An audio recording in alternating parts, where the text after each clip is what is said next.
हरे कृष्णा। श्री कृष्ण गोविंद हरे मुरारी। हे नाथ नारायण वासुदेवा। श्री कृष्ण गोविंद हरे मुरारी। हे नाथ नारायण वासुदेवा। जैसे कि आप सबको पता ही है कि कार्तिक का महीना बहुत ही उत्तम महीना है। भगवान श्री कृष्ण जी को जैसे तिथियों में एकादशी सबसे ज़्यादा प्रिय है और महीनों में कार्तिक का महीना भगवान श्री कृष्ण जी को बहुत ज़्यादा प्रिय है। और कार्तिक स्नान करने से सहस्त्र गुना जितने यज्ञों का फल मिलता है उससे भी दुगना फल कार्तिक स्नान करने से मिलता है, कार्तिक और माघ स्नान करने से मिलता है। और आज मैं आपको दशम अध्याय की कथा सुनाने जा रही हूँ, जिसमें कि सबसे पहले मैं नित्य नेम की कहानी सुनाऊंगी आपको रोज़ की तरह, क्योंकि कार्तिक महीने में नित्य नेम की कहानी सुनाने का बहुत ज़्यादा महत्व है, तो ये कहानी सुननी चाहिए। एक बार एक गांव में एक गुज्जर रहता था। वह और उसका बेटा बाहर रहते थे। घर में सास और बहू रहती थी। उन्होंने एक गाय रखी हुई थी। एक दिन सास बहू से बोली, आज तू दूध दही बेच कर आ। तो वह जो सास को मना नहीं कर सकी, परंतु बहू पहली बार घर से बाहर जा रही थी। वो इससे पहले कभी घर से बाहर नहीं निकली थी। तब दूध दही बेचने गई तो उसने रास्ते में वह क्या देखती है कि कुछ औरतें पीपल पथवारी पूज रही थी। तो वह सब देखने लग गई। तब उसने उन औरतों से पूछा कि तुम क्या कर रही हो। उन्होंने बताया, हम कार्तिक स्नान करती हैं और हर रोज़ पीपल पथवारी पूजती हैं। उसने कहा, तुम पानी से पूजती हो, मैं आज दूध और दही से पीपल पथवारी पूजूंगी। इतना कहकर उसने सारा दूध और दही पीपल पथवारी पर चढ़ा दिया। घर आने पर सास ने पैसे मांगे तो बोली, मैं जिनको दूध दही बेच कर आई हूँ वह सेठ कहता है कि मैं महीने में हिसाब करूँगा। तो बहू रोज़ इसी तरह दूध दही ले जाती और पीपल पर चढ़ा देती सारा। अब पूर्णमासी जब पूरा महीना होने वाला, तो पूर्णमासी के एक दिन पहले उसे बहुत चिंता हो गई कि अब महीना ख़त्म होने वाला है, सास पैसे मांगेगी तो मैं कहाँ से पैसे दूंगी। तो वह एक पीपल के पास जाके बैठ गई और वहाँ पे चिंता में रोने लग गई। तो तब पीपल देवता ने देखा और उसे बोला कि तुम क्यों रो रही हो। तो वो कहने लगी कि कल पूरा महीना हो जाएगा तो मेरी सास दूध और दही के पैसे मांगेगी, तो फिर मैं क्या करूँगी, मैं पैसे कहाँ से दूँगी। तो तब पीपल देवता ने हंसकर बोला कि तुम मेरे पास पैसे तो नहीं है, ये नीचे जो पत्ते गिरे हुए हैं ये तू ले जा सारे उठा के और अपनी गुल्लक में डाल देना। वो कहती ठीक है। उसने सारे जितने भी पत्थर थे वहाँ से उठाए, टहनियाँ थी, कुछ पत्ते थे, उठाए और जाके चुपचाप गुल्लक में डाल दिए। जब तब सास ने पूछा, बहू कहती आज तू अपने पैसे लेके आई है, पूरे महीने के पैसे लाने थे तूने दूध और दही के। तो कहती माँ जी मैंने सारे वो पैसे गुल्लक में डाल दिए हैं। तो माँ जी उसकी सास कहती ठीक है। जब उसकी सास ने गुल्लक खोली तो कहती इसमें तो बहुत सारा धन पड़ा हुआ है, हीरे भी हैं, तो इतना धन तू कहाँ से लेके आई। तब उसने सारी बात बताई अपनी सास को भी, ऐसे ऐसे मैं पहले दिन गई थी तो औरतें वहाँ पे पीपल पथवारी पूज रही थी, तो वो दूध पानी से पथवारी की सींच रही थी, मैंने दूध और दही से पूरा महीना सींचा और पीपल देवता जो खुश हो गए तो उन्होंने मुझे ऐसे बोला भी पत्ते उठा के ले जाओ। मैंने पत्ते डाले उसमें और वो सारे अब ये सारा धन बन गया। तो मुझे तो कुछ पता ही नहीं चला भी ये सब कैसे हुआ। तो उसकी सास सुन के हैरान हो गई। तो सोचती चल इस बार तो कार्तिक का महीना ख़त्म हो गया, अगले साल मैं भी ऐसा ही करूँगी। तो अगले साल उसकी सास जैसे बहू ने करा, रोज जाती, दूध दही ले जाती और पीपल की पथवारी पर चढ़ा आती। और चढ़ा के जब आज पूरा महीना ऐसे ही करती, जब अखीरला दिन आया तो वह उसी तरह रोने लगी बैठ के वहाँ पे। तो उसी तरह देवता, पीपल देवता फिर आए, कहते तू रो क्यों रही है? कहते ऐसे ऐसे भी मेरे सारा पूरा महीना मैंने यहाँ पे दूध दही डाल दिया, तो आज मेरा आदमी मुझे गुस्से होगा भी, कहता तू पैसे क्यों नहीं लेके आई, तो इसलिए मैं रो रही हूँ। तब पीपल देवता ने बोला कि नीचे पत्ते पड़े हुए हैं, मेरे पास पैसे नहीं है, वो पत्ते ले जा और अपने गुल्लक में डाल दे जाके। वो बड़ी खुश होगी भी, जैसे जैसे मेरी बहू को पीपल देवता ने बोला था ऐसे ही मुझे भी बोला है। वो पत्ते उठा लाती है और वैसे ही गुल्लक में डाल देती है। तो जब देखती है थोड़ी देर बाद गुल्लक में, बहू को कहती है गुल्लक खोलना ज़रा।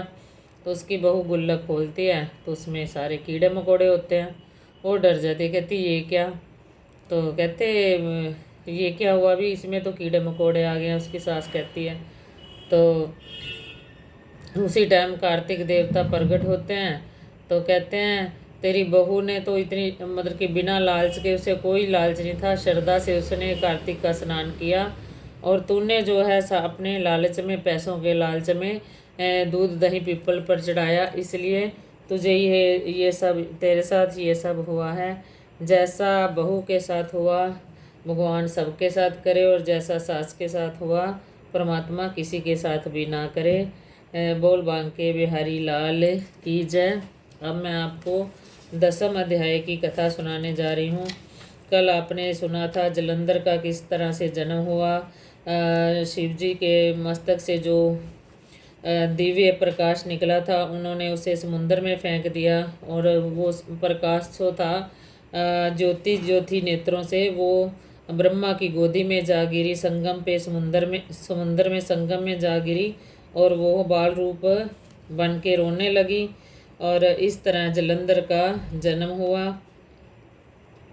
और आज मैं आपको आगे 10वें अध्याय में सुनाने जा रही हूँ। इसमें आज नारद जी बोले, देवताओं को जीतकर जो राक्षस पताल में जा बसे थे, वे भी जलंधर का आश्रय पाकर भूमंडल में आकर रहने लगे। एक बार उस जलंधर ने राहु का सिर कटा हुआ देखकर उसका कारण शुक्राचार्य से पूछा।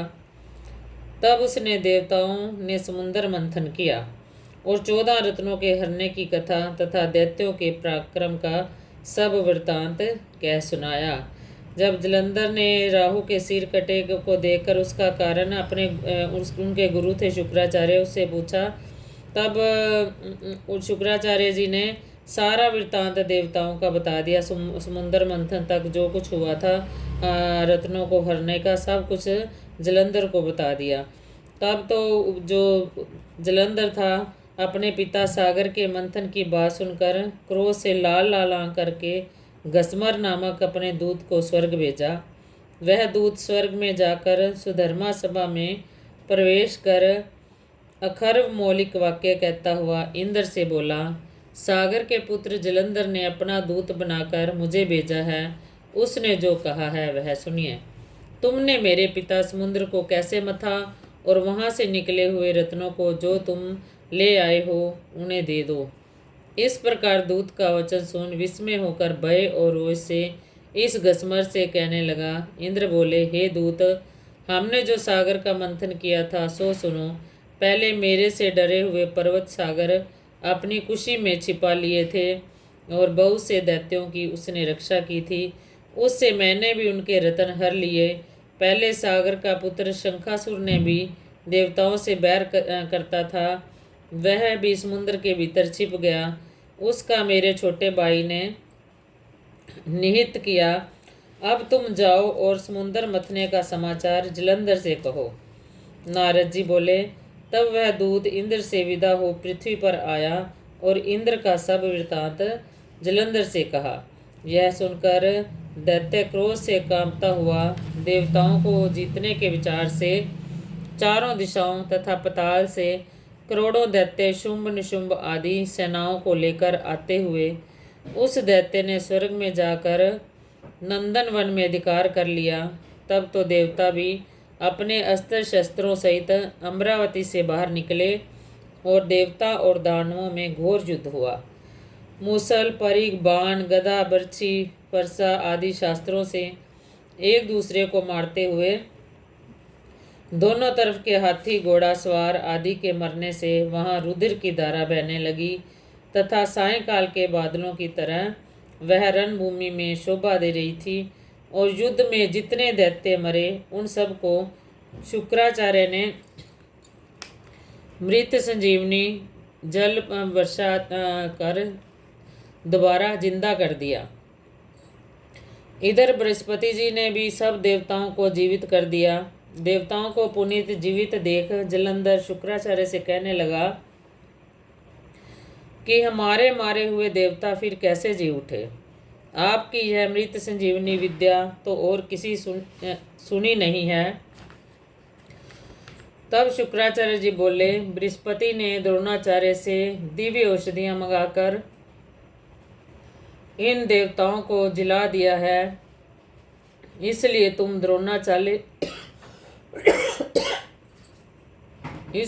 द्रोणाचल ही हर लाओ। नारद जी ने कहा, दैतेंद्र, यह सुनकर दोनगिरी को लाकर समुद्र में फेंक दिया और संग्राम में आ गया। संग्राम में देवताओं को मरे हुए देख बृहस्पति जी द्रोणाचल के पास गए और वहाँ द्रोणाचल नहीं देखा। द्रोणाचल को दैत्य हर ले गए। यह बात जान बृहस्पति जी भय से व्याकुल हो बोले, भागो, यह महादैत्य जीतने में नहीं आवेगा। यह रुद्र के अंश से है। इंद्र ने जो कुछ किया है उसे याद करो। बृहस्पति की यह बात सुन सब दैत्यों के द्वारा हारे देवता दशों दिशाओं में भाग गए। सागर के पुत्र जलंधर ने देवताओं को भागते हुए देख शंख भैरी का शब्द करते हुए अमरावती में प्रवेश किया। उसके वहां जाने पर इंद्र आदि देवता उससे पीड़ित होकर सुमेरु पर्वत की कंदरा में रहने लगे। ऐसे देवताओं को जीतकर वह वहां राज करने लगा। फिर जलंधर शुभ आदिक सब बड़े बड़े दैत्यों को देवताओं के स्थानों पर अलग अलग नियत करके आप सुमेरु पर्वत को चला गया। इति दशम अध्याय। श्री कृष्ण गोविंद हरे मुरारी, हे नाथ नारायण वासुदेवा। श्री कृष्ण गोविंद हरे मुरारी, हे नाथ नारायण वासुदेवा।